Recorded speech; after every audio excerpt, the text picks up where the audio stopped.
9 horas 11 minutinhos para conseguir mais votos agora no segundo turno. Os dois candidatos à presidência, Luiz Inácio Lula da Silva e Jair Bolsonaro, fizeram alianças para aumentar palanques. E o senador eleito pelo Paraná, Sérgio Moro, do União Brasil, faz parte do palanque do atual presidente Jair Bolsonaro. O acompanhou, inclusive, no debate realizado recentemente pela TV Bandeirantes, transmitido aqui pela CNN Brasil. E o senador eleito, ex-ministro da Justiça, ex-juiz, vai conversar com a gente agora aqui na programação da CNN Brasil.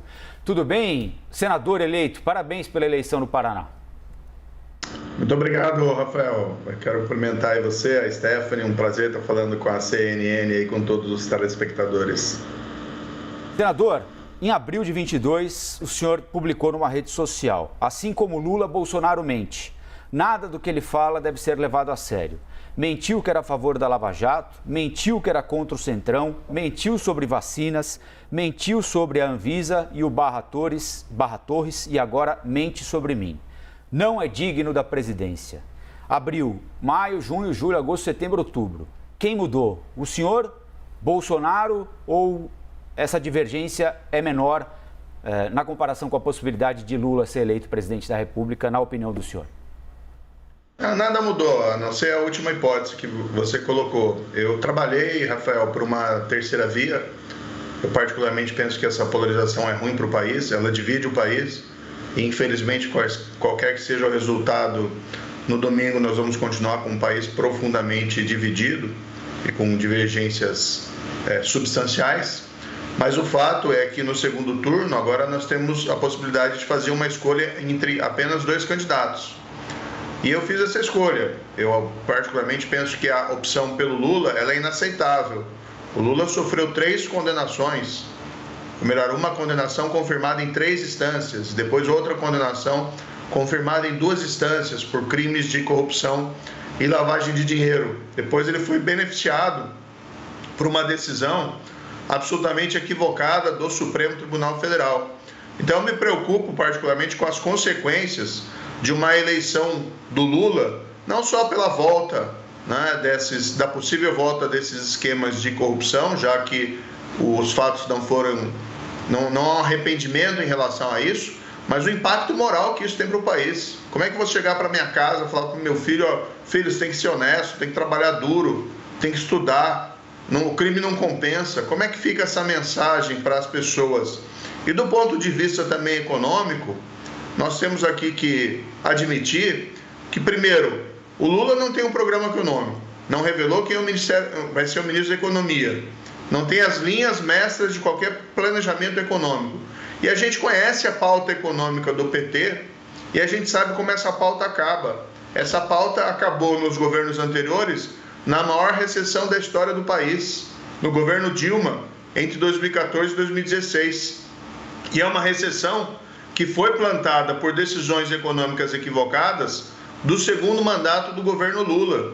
Você não tem um meia-culpa, você não tem esclarecimento de nada. Então, para evitar essa tragédia moral e econômica, eu estou dando apoio ao presidente Bolsonaro e contra o projeto de poder do Lula e do PT.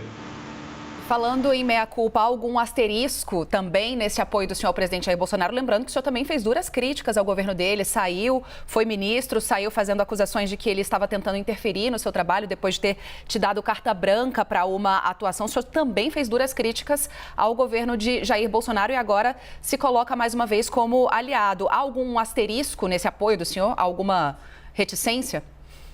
O meu apoio não significa reescrever o passado e eu mantenho as minhas divergências.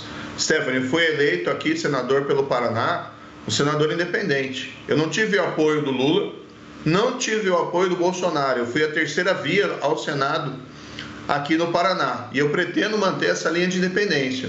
Então, claro, vou atuar de maneira construtiva no Senado, apoiando os projetos nos quais eu acredito. Eu, por exemplo, acredito muito nesse projeto de economia mais liberal, porque aí, a meu ver, que vem o desenvolvimento econômico. Nós precisamos retomar de maneira intensa aquela agenda de reformas, mas nós precisamos retomar também a honestidade, o combate à corrupção com intensidade. Mas eu vejo isso muito mais possível num segundo mandato do presidente Bolsonaro do que propriamente num mandato novo do presidente Lula, com toda essa tragédia moral e econômica que ele traz junto com ele. Mas eu serei um senador independente e essas divergências sim permanecem. Então, mas os apoiadores da Lava Jato, o senhor ficou muito marcado pela operação, dizem que ela foi desidratada ao longo da gestão do presidente Jair Bolsonaro, que a PGR hoje é uma PGR que não tem independência para investigar denúncias contra o presidente e que agiu, ou teria agido, melhor colocar na condicional, porque essa não é uma opinião minha, né? Mas uma avaliação de muita gente do Ministério Público, uma PGR que teria agido para enfraquecer a força-tarefa. Aliás, a força-tarefa acabou durante a gestão do atual procurador Augusto Aras, escolhido fora da lista tríplice pelo presidente Jair Bolsonaro, que, segundo o senhor mesmo, tentou escolher delegados da Polícia Federal para proteger a família, para proteger amigos. O senhor acha que, de fato, o presidente Bolsonaro tem compromisso com essas bandeiras que o senhor julga, e quem o apoia também, aparentemente, julgam tão importantes, senador? Rafael, durante o governo do PT nós tivemos os maiores escândalos de corrupção da história. Hoje se tenta minimizar isso e o próprio Lula admite, teve corrupção na Petrobras, mas ele tenta vender uma história de que foi localizada ali em alguns diretores. No fundo era um projeto de corrupção vinculado a um projeto de poder. Estava entranhada na nossa administração pública. O próprio mensalão, que foi julgado pelo Supremo, um esquema de suborno para compra de votos parlamentares em favor do governo Lula. No caso do Petrolão, o Lula nomeou os 3 diretores da Petrobras, Nestor Severó, Paulo Roberto Costa, Renato Duque, que estão no centro do escândalo de corrupção e ficaram lá por 10 anos. Então tudo é muito pior no governo Lula. De todo modo, eu tenho meus projetos, reforma da justiça. O que a gente precisa ter? A volta da prisão em segunda instância. O fim do foro privilegiado. Não é porque eu fui eleito senador que eu vou ser a favor desse privilégio. Eu sempre fui contra. Tinha quando era juiz, depois quando eu deixei o ministério, não tive mais, não sinto falta nenhuma disso. Eu acho que é blindagem para pessoas que fazem coisa errada. Nós precisamos defender maior autonomia dos órgãos de controle. E no Senado é um local no qual eu posso ser uma voz independente. Porque, por exemplo, o PGR, ele é indicado pelo presidente, submetido à aprovação do Senado. O Senado tem que exercer um papel de vigilante da República, de guardião da República, e tem que ter a coragem, de eventualmente rejeitar o nome indicado pelo presidente, quem quer que ele seja. Da mesma forma, no Supremo, nós temos 2 vagas no próximo ano no Supremo Tribunal Federal. Em 131 anos de história da República, o Senado rejeitou apenas um nome, e foi na época do Floriano Peixoto. Então nós precisamos ter um Senado altivo, que não se curve, que não fique de cócoras para o presidente da República, seja ele em 2023 Bolsonaro ou Lula. E esse papel eu quero exercer, por isso que eu coloquei o meu nome, para levantar de novo essas bandeiras e para defender essa visão de país e essa agenda de reformas lá no Senado Federal. Senadora Basília Rodrigues, nossa analista, também quer participar aqui da nossa conversa. Oi, Basília.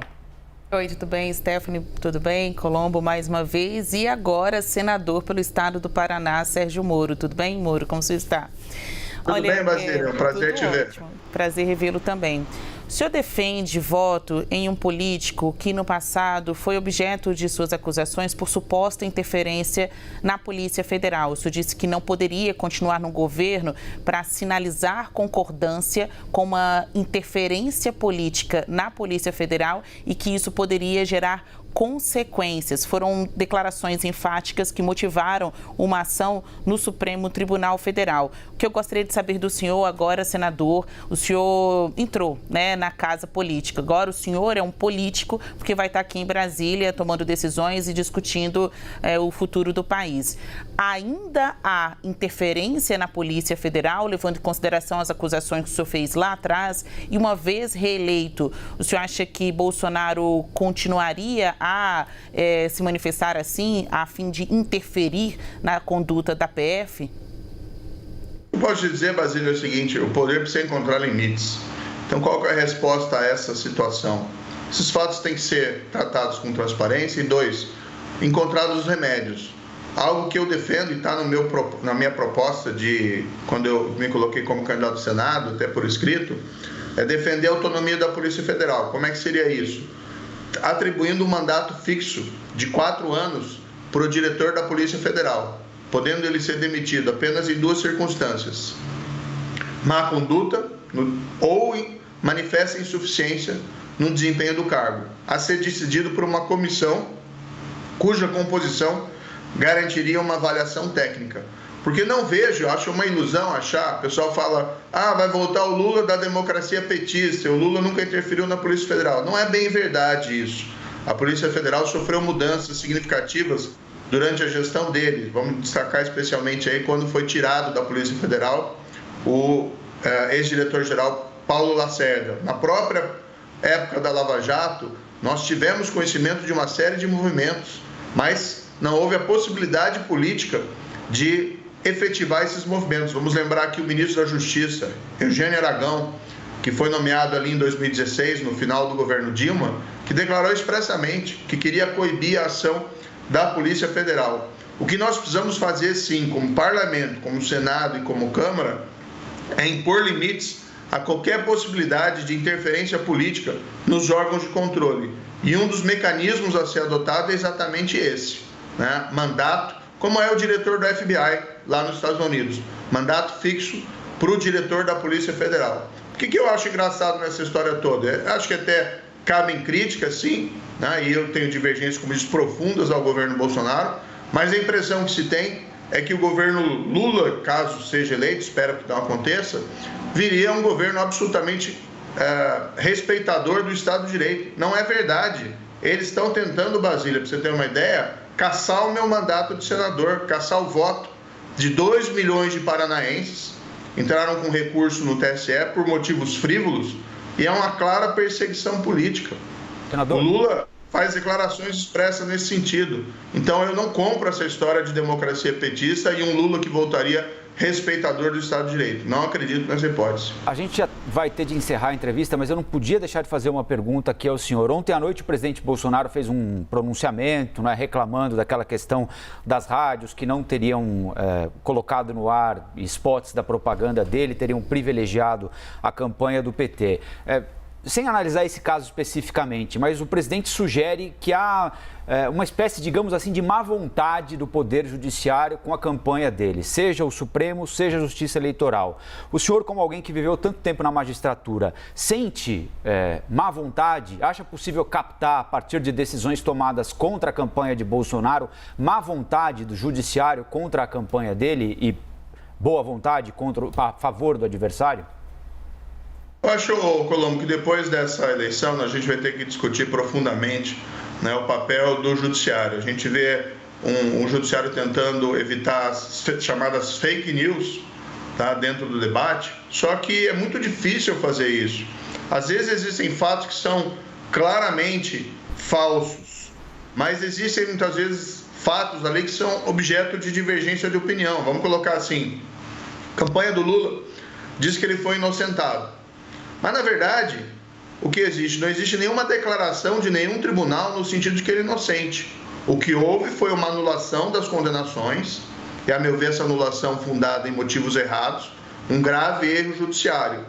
Mas aqui você tem um espaço para divergência de opinião, tanto para dizer que a campanha do Lula diz, já que não tem condenação, ele foi inocentado.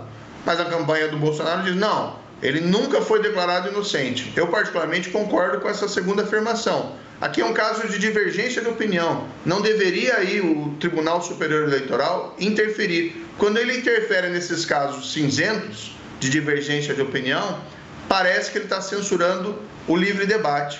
Isso deveria ser evitado. Então, eu tenho defendido, com respeito aqui ao TSE, que tivesse uma postura de maior autorrestrição em relação a essa interferência nesse debate público eleitoral. E vamos convir, né? A maior grande fake news dessas eleições é essa afirmação de que o Lula foi inocentado, porque de fato ele não foi jamais declarado inocente. E a gente sabe que a corrupção que aconteceu na Petrobras é real, né? A própria Petrobras declarou que por conta das investigações da Lava Jato conseguiu recuperar 6 bilhões de reais. Nessa hipótese, eu acho que o TSE deveria ter uma postura um pouco mais cautelosa antes de interferir nesse debate. Agora, eu também não concordo, deixar muito claro, com ataques pessoais, ofensas a ministros, né? Isso não veio do presidente Bolsonaro, mas tem gente que às vezes se excede um pouquinho na crítica à atuação do tribunal e acaba fazendo ofensas a ministros que a gente não concorda. Críticas e acusações graves feitas ao sistema eleitoral, inclusive as urnas eletrônicas que ajudaram a elegê-lo agora, senador. Como é que o senhor vê isso? Só para a gente encerrar daqui. Olha, eu não estou na equipe do presidente, sabe? Declarei esse apoio e principalmente um apoio que é contra o projeto de poder do Lula e do PT, por conta de toda essa tragédia moral e econômica que envolveria uma volta do PT. Eu particularmente vejo o sistema das urnas eletrônicas, até hoje não tem nenhum registro de fraude em eleições anteriores. Agora, se tem esse debate tão profundo, Stephanie, eu acho que para as próximas eleições valeria a pena a gente discutir em aprimorar o sistema de controle, talvez um voto impresso percentual em 5% das urnas para permitir alguma espécie de conferência. Agora, isso não significa legitimar, caso vamos ver o resultado das eleições, não significa legitimar um não reconhecimento do resultado das eleições, evidentemente. Mas vamos discutir isso para o futuro. Como aprimorar para eliminar esse debate e qualquer espécie de desconfiança sobre o sistema eleitoral. Vai ter um longo trabalho agora pelos próximos anos lá no Senado. Nós conversamos aqui com o Sérgio Moro, senador eleito pelo Paraná, pelo União Brasil. Senador, muitíssimo obrigado. Um ótimo dia para o senhor. Muito obrigado. E para vocês também. Um bom dia. Obrigado, bom dia.